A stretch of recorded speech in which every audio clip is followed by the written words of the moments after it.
You know those moments when you ask your partner a simple question and it turns into a full-blown debate?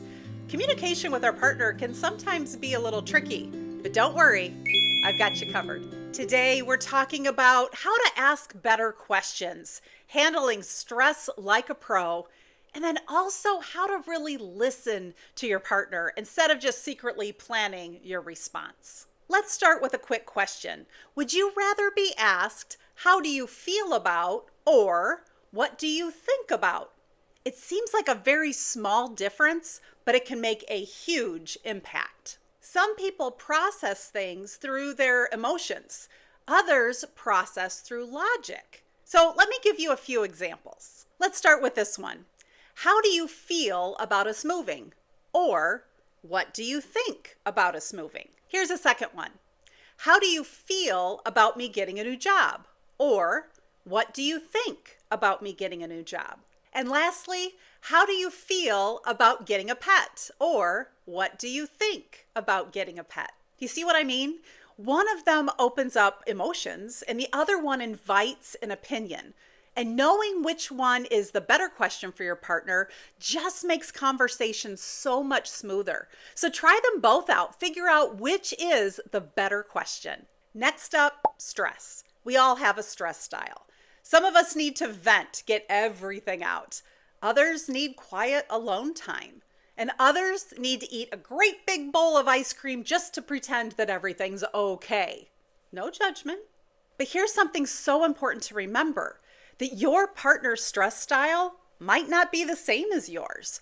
So that's where communication is so important. Talk to each other. Ask your partner, what do you need from me when you're stressed out? Do you need support or do you need your space? This simple question can help you from thinking something like, why are they ignoring me? When really all they need is that moment to themselves just to breathe. All right, one last communication question. And this one, I think might be the most important of all of them. Are you truly listening to your partner, or are you just waiting for your turn to talk? So here's the thing. When your partner shares something with you, you can respond in one of four ways. The first way you can respond is by being an upper. You're one-upping them. They share something with you like, I had a great day at work today.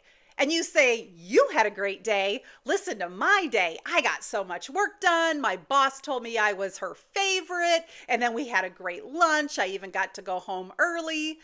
And now how does your partner feel about sharing their day with you? The second way you could respond is by being a downer, always worse off. Your partner tells you, man, I've been so tired lately. And you say back, you've been tired. I have been really tired. I don't know what's going on with me. Maybe I should go see a doctor. Probably not what they were looking for. The third way is being a samer, which feels like the right thing to do, but you're just agreeing. You're not really engaging. Your partner says, I've been stressed out at work. And you say, yeah, work is hard. So you're not really connecting. You've just kind of finished the conversation. So what should you do instead? Well, it's the fourth way, and it's to be a questioner. When your partner tells you something, you respond with a question. If they say, wow, work's been really stressful lately, ask the question, what's been the hardest part? Or they say, I'm not sure if I should take that job offer. And you say, well, what's making you hesitate? Can you see the difference? You're not making what they say about you.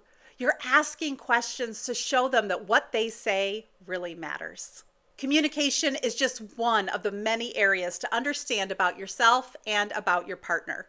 If you're an engaged couple who is ready to start off on the right foot, I'm going to encourage you to download the Engaged Couples Conversation Map. This map takes you through 8 different topics. One of those is communication, and others like goal setting or money.